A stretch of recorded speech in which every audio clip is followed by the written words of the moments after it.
Welcome back to the Catholic Church, Builder of Civilization. I'm Thomas Woods. Today we've been talking about cases in which Western civilization, in effect, has turned against her own builders. And we've seen the suffering that Catholics have endured in a great many contexts. And I'm just giving the tip of the iceberg, I promise, of what has happened to Catholics over the centuries that nobody knows about. Now, we started off talking about the French Revolution, and I mentioned that the Vendée region of France was subject to a particularly vicious campaign during the Revolution. The Vendée was the area that was most resistant to the French revolutionaries. And orders were given to go into the Vendée and exterminate these people. Every single person who was moving should be killed.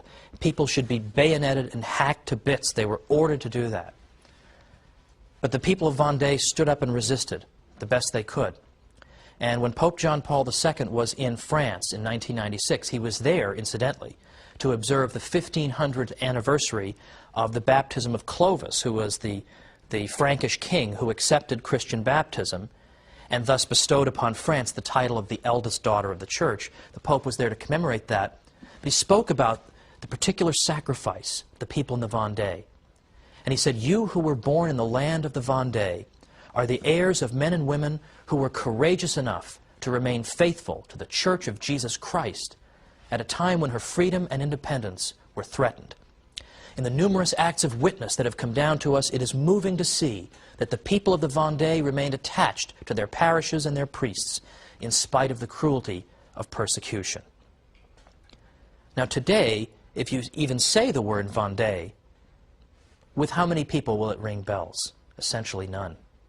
These are episodes that are in serious danger of being forgotten. No one has taught them in the first place. But if we have respect for all peoples, we need to know about the sufferings of all peoples. Now, I'd like to make particular mention of what happened to Catholics at the beginning of the Russian Revolution. Because, of course, most Russians, inasmuch as they were Christians, were in the Orthodox Church. So we sometimes forget about the fate of the Catholic Church because it was relatively not so numerous. But still, I'm interested in this episode because of how much it reveals about anti-Catholic persecution and modern atheistic governments. Now, we're talking about the late 19-teens into the early 1920s. These are the early years of the Bolshevik Revolution, when the communists have taken over and Lenin is in charge. Now, initially, what they did was they made it a crime to engage in religious education to anyone under 18. So you can't form the minds of the children. The communists will form the minds of the children. They also made it illegal to do a variety of things. They made it very difficult, if not impossible, for the church to own property. They established atheistic propaganda and encouraged and fostered atheistic propaganda all over the place. In fact, in some cases, churches were replaced with public restrooms as a way of showing, well, the greatest possible disdain to the Christian faith of the people. I have a friend who, round about the early 1980s, perhaps the late 1970s, was being taken on a guided tour of Russia. And the tour guide was giving the usual propaganda. Look at the religious freedom we encourage in Russia. Look at all of our churches. And my friend impertinently asked, "Oh, how many of them were built since 1917? Total silence, of course.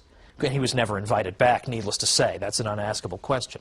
But early on, early 1920s, you start to see a campaign against the Catholic churches in which the regime is claiming we need to take the valuables out of these churches, anything that might be made out of precious metals, because Russia, in large part thanks to the stupidity of its government, was suffering from a devastating famine. And the claim was, we need to melt these sacred vessels down to sell them to make money to provide for famine relief. Well, clearly, this was an attempt to break the Catholic churches, to show who was in charge. They didn't actually need that money for famine relief, because the United States and other places were sending famine relief money to Russia. And we now know, now that the Soviet archives have been opened up, that the government was taking that food aid money and using it to buy machine guns from Germany. They didn't need the money for this purpose. And in fact, Pope Benedict XV, who was Pope from 1914 to 1922, even made an offer to the Russian government. He said, the Vatican will give you an amount of money equivalent to the value of those vessels if you just leave them alone. He never got an answer to that offer, which is all you need to know. And so, in effect, stormtroopers marched into churches and began vandalizing them. Most churches were vandalized. The only ones who weren't were ones where it was determined that there was nothing sufficiently of value there. Now, beyond this, we have cases of priests being executed or imprisoned just for doing normal priestly functions, providing religious education, or trying to prevent the stormtroopers from taking their vessels.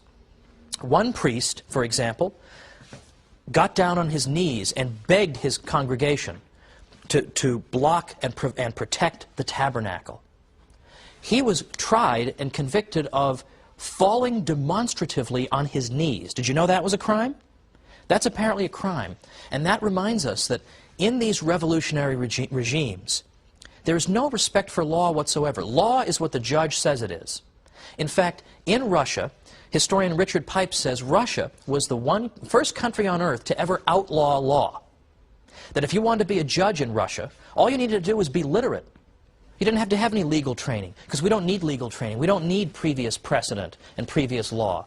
All we need is somebody with a good communist revolutionary conscience who knows how to mete out communist justice in one case after another.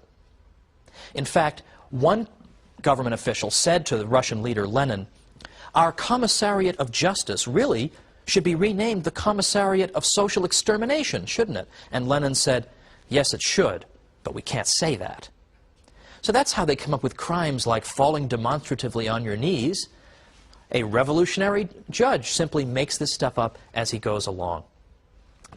So the first show trials in Russia were not under Stalin, when Stalin would take potential political rivals or fellow communists and put them on trial and accuse them of treachery and force them to engage in ridiculous and obviously absurd confessions. Those are sometimes thought of as the first show trials, where the job was to humiliate the accused before executing him. The first show trials were actually under Lenin, when priests were put on trial for having defended their property or having carried out the simplest and most benign of priestly functions. The job was to humiliate and break these people. And yet again, this is forgotten. This is beyond forgotten. What about Spain in the 20th century during the Spanish Civil War, 1936 to 1939? What happened there? In terms of Catholics, we have some of the most grotesque atrocities carried out by people. For example, one historian tells us, in Spain, which of course is one of Europe's most staunchly Catholic countries, large numbers of Catholics were just butchered solely for being Catholic. Unlike the martyrdoms in most parts of the world, whole sectors of the religious community were liquidated. At least 6,832 priests and religious were martyred, including 13 bishops. In the 20th century, probably no country witnessed so much bloodshed among its clergy. Another source, an incalculable number of laypersons were killed because of their religious associations, either as well-known churchgoers, members of fraternal and charitable religious organizations, or as the fathers, mothers, brothers, sisters, and friends of clerics. Some were killed because they professed their faith by wearing some outward symbol of belief, perhaps a religious medal or a scapular. Some were killed for acts of charity, for granting refuge to clerics attempting to escape this terrible fury. It is impossible to determine the number of these laypersons who were slain for their faith. And nor was the anti-clericalism limited to killing.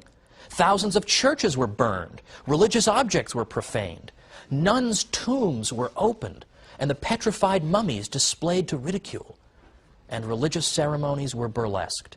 Indeed, practically any imaginable anti-clerical act was not only possible, but likely.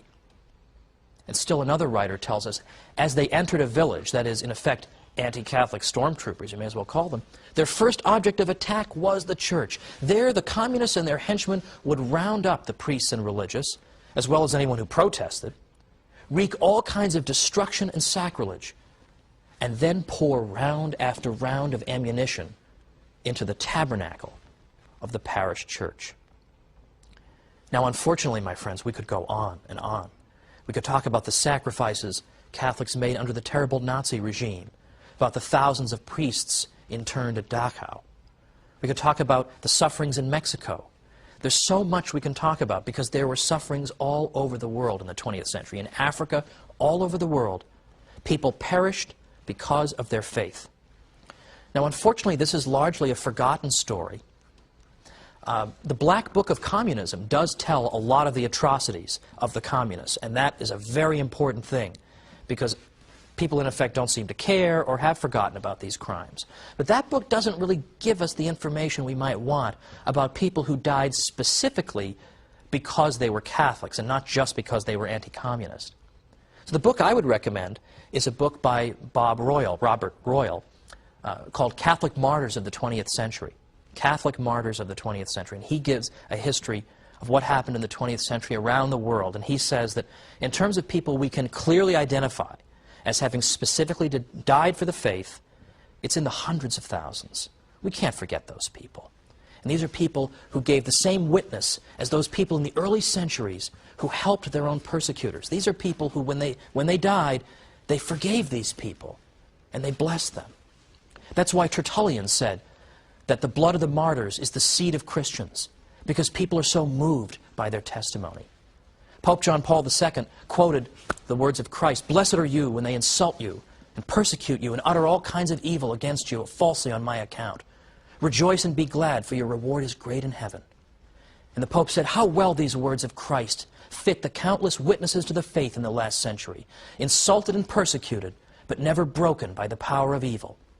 Where hatred seemed to corrupt the whole of life, leaving no escape from its logic, they proved that love is stronger than death. Within terrible systems of oppression which disfigured man, in places of pain, amid the hardest of privations, through senseless marches, exposed to cold and hunger, tortured, suffering in so many ways, they loudly proclaimed their loyalty to Christ crucified and risen. Countless numbers refused to yield to the cult of the false gods of the 20th century and were sacrificed by communism, Nazism, by the idolatry of state or race. Many others fell in the course of ethnic or tribal wars because they had rejected a way of thinking foreign to the gospel of Christ. Some went to their death because, like the Good Shepherd, they decided to remain with their people despite intimidation. On every continent and throughout the entire 20th century, there have been those who preferred to die rather than betray the mission which was theirs. And they did so in the spirit of Christ. But their stories have been forgotten. We need to remember them because these stories can inspire, and they in fact can move people to conversion. Well, next time, we're going to wrap up our series and look at what the Church has done for the West and how we can tell more people about it. So join me next time. Thanks.